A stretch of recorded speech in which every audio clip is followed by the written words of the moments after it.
Should we protest the fact that we can't protest?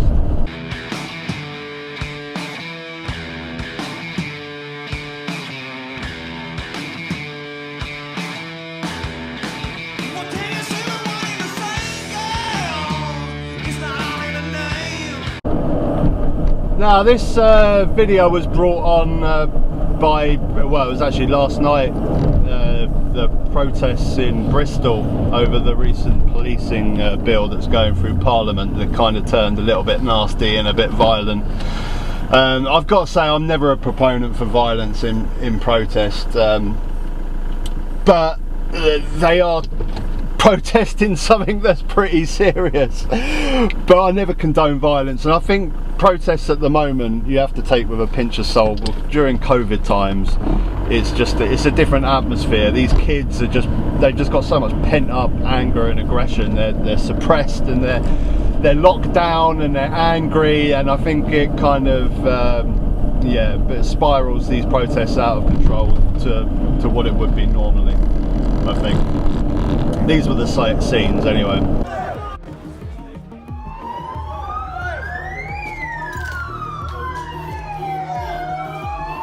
But do you ever just kind of like wake up in the morning and see what the latest government policies are in the UK and just think that you're in some sort of cartoon? I just think that sometimes I just wake up, I see the news, and I think that like I'm in some episode of The Simpsons or something, some sort of parody.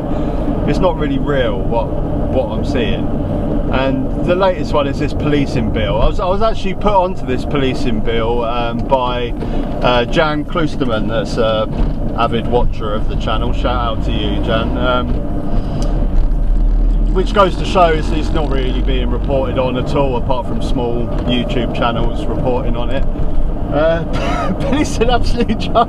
It's seriously, it's like an episode of The Simpsons. It's like, I can't remember the mayor's name in the Simpsons. It's like a bill that he would come out with when Homer wants to protest the export of donuts or something. I don't know, but it's absolutely ludicrous. The ludicrous parts of it are sort of hidden by the more basic rules, but the main thing that people are up in arms of, and the main thing for the protest yesterday, is the fact that the Home Secretary has now got power to say whether you can protest or not, on the basis of how loud you're protesting. I mean, how long did it take them to come up with that? I mean, they're having like a board meeting. Okay, board meeting time. Right, these protests, they're pain in the arse, aren't they? What are we going to do?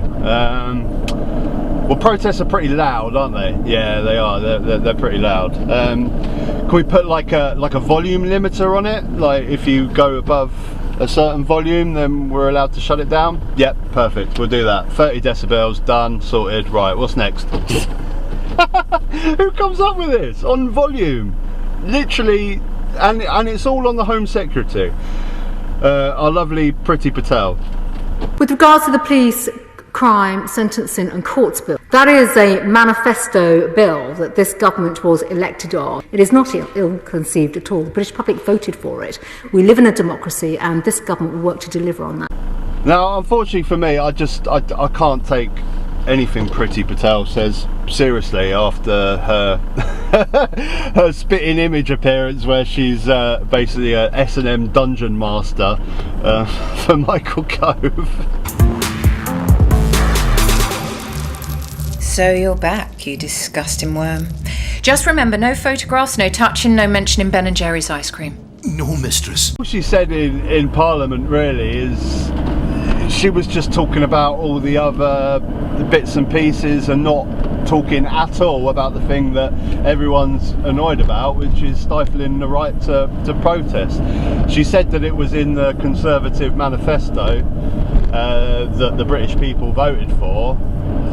You know, it wasn't. If you look at the Conservative manifesto, there was some light bits about some sort of stronger policing and things like that, but there was nothing about this protest law and the volume that we're now allowed to protest at. it's crazy, and they didn't talk about that in Parliament at all. We want this bill to receive royal assent. It should do very soon. We need it to happen to safeguard more and more women and give the protection that they desperately need from their abusers. So as you can see there are actually some good things in this bill. There's some tougher laws against male violence on women and stuff like that, and that's what Priti Patel's just been talking about in Parliament. But what they're not talking about is what everyone's got riled up about, is the infringements on protest rights. And it really is a sad state of affairs when you have to rely on Theresa May to stand up in Parliament and talk about those issues. Where's Labour? So the first area I would mention is giving police the powers to deal with static protests in the way that they have been able to deal with marches, because these have always been differentiated in the past. The second is around noise and nuisance, because some of the definitions do look quite wide, and I think I would urge the government to look at those definitions. And finally, my point is about the power for the Home Secretary to make regulations about the meaning of serious disruption to the activities of an organisation or the life of the community. It's tempting with Home Secretary to think that giving powers to the Home Secretary is very reasonable, because we all think we're reasonable. But actually, future Home Secretaries may not be so reasonable. So there are very important elements of this bill, but I would urge the government to consider carefully the need to walk a fine line between being popular and populist. Our freedoms depend on it. But the other parts of the bill, there's lots of bits to it that people are annoyed about, but the main two are the protesting, but also the tougher laws now to protest. If you are deemed to be too loud while protesting, then you can get much longer prison sentences, which this lovely man describes. Now then, no one should feel unsafe in our country, and this bill will be of great comfort to law-abiding British people. If you cannot live by the rules of our society, then you should live in a place that has a different set of rules, and that place is prison. And the good news is we are recruiting 10,000 extra prison officers, 20,000 new police officers, and we are building more prisons. And yes, because we all know the basis of a healthy democracy is how many members of our society we imprison, and how many prisons we have. We definitely need to imprison more of the population. Fucking hell, we are just turning more and more like America now, aren't we? We're going to have the same percentage of our population in prisons, and we're going to have private sector prisons earning an absolute fortune from prisoners. Oh god, it's just a joke. It's a joke. Anyway, that's me out on the subject. Comment below. I was toying with the idea of maybe doing a Q&A video at some point. So if you've got any questions for me, if that's something you might be interested, shoot me some questions down below. Anything you want, politics, van driving, my job, where I live, my family, anything you might want to know, drop me some comments. Might do a live one at some point as well. A couple of you guys quite enjoyed the last video that I done when I stuck a premiere on, and we had a live chat before the video premiered, but it wasn't really that long, so I might try and do a live one, but obviously can't do it while driving. That might be a bit that might be a bit dangerous, trying to read comments while driving along. Anyway guys, take care. Okay, this ain't right.